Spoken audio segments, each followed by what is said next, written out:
Instead, I taught him small human things. How to drink warm broth slowly. How to listen to music without analyzing patterns. How to breathe when memories tried to crush him. Sometimes it worked. Sometimes, he woke screaming, the sound sharp enough to rattle the walls. In those moments, he lashed out with claws and teeth, driven by reflex. I let him. I took the scratches. I stayed. Each time, he looked more confused afterward. "Why do you not terminate the threat?" he asked once, trembling. "Because you're not a threat," I said. "You're a kid." The word seemed to hurt him. Then the mid-story truth emerged, and everything changed. The Virexians weren't just afraid of the cub's trauma. They were afraid of what he had done.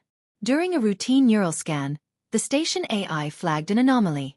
The cub's brainwaves weren't just chaotic, they were resonant. When exposed to stress, his neural clusters synchronized in a way no Virexian had ever recorded. He wasn't broken. He was evolving. The data suggested that, in the moment his hive fell, something in him adapted.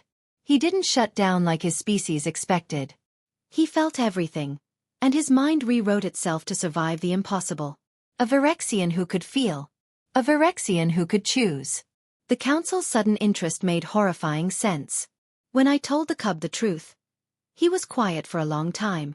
"Does this mean the deaths had purpose?" he asked finally. "No," I said. "It means you did." That night, the warships moved closer. The council issued an ultimatum. Return the cub, or Horizon Station would be dismantled molecule by molecule. The Alliance hesitated. Politics weighed lives like numbers on a scale. I packed a small bag. The cub watched me. "You are preparing for termination," he said calmly. "Maybe," I admitted. "But not yours." We ran. Through maintenance shafts and cargo rings, alarms howling behind us. Virexian boarding parties cut through bulkheads with surgical precision. I felt fear like a living thing, but the cub moved with eerie focus, guiding us through paths he shouldn't have known. "Your station is built on Virexian principles," he said. I recognized the logic. He hacked doors with his bare claws, interfacing directly, sparks flying. Each step proved the truth deeper. At the hangar bay, we were surrounded. A Virexian commander stepped forward, towering and cold. "Cub unit," it intoned. "Return. Your suffering will end." The cub stepped in front of me. "No," he said. The single word echoed like a gunshot. "I have calculated suffering," he continued, voice shaking but firm. "It is greater in obedience than in freedom." The commander raised its weapon. I didn't think. I moved. The blast took my leg out from under me, pain exploding white hot. I hit the deck hard. The cub screamed, not in fear, but in rage. Something flared around him, an invisible pressure that made the air vibrate. The Virexians froze as his neural resonance spiked, disrupting their systems. For the first time, alien logic failed. Security forces poured in, weapons raised. The Virexians withdrew, stunned. I lay bleeding, vision dimming, while the cub knelt beside me, his claws slick with my blood. "Stay," he whispered. "You said survival has meaning." I smiled weakly. "Looks like you were listening." Weeks later, Horizon Station still stood. The council retreated, their certainty shaken. Negotiations began. Not about property, but about rights. The cub stayed with me during my recovery, quieter now, but lighter somehow. He chose a name for himself, something untranslatable, full of soft pauses and strength. One evening, we watched the stars again. "I still remember them," he said. "The dead." "I know," I replied. "But now," he continued, "I remember you too." In a universe ruled by cold equations, a single act of compassion had rewritten an entire species' future. And as the stars drifted past, I realized the cub hadn't just been saved. He had changed everything. The first time the cub stopped screaming, it wasn't because the pain ended. It was because something inside him finally went silent. The battlefield on Karos. 9 was still burning when I found him, curled beneath the corpse of a larger warrior. His small, clawed hands locked around nothing at all.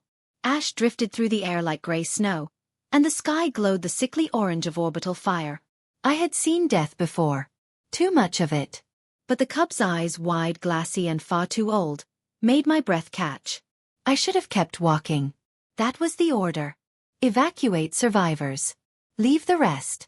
But when the cub looked at me, something ancient and broken met my gaze. And that was only the beginning. The Virexian cubs were not supposed to be on the front lines. Everyone knew that. Their species raised young deep within fortress hives, protected by layers of logic and law. War was a calculated equation to them, not a place for children. Yet the alliance bombing had shattered those rules, collapsing the hive cities and dragging the smallest into the open. I knelt beside him, my combat armor whining softly as servos adjusted. He didn't flinch when I reached out. That terrified me more than if he had bitten. "What's your name?" I whispered, knowing he didn't understand my language. His translator node flickered weakly against the side of his head, cracked but functional. After a delay, a thin voice emerged. "I do not know." That answer shouldn't have been possible. Virexians were born into identity. Names, roles, futures, assigned at birth. To not know meant more than fear. It meant fracture. Behind me, the comm crackled. "Lieutenant Mara Hale.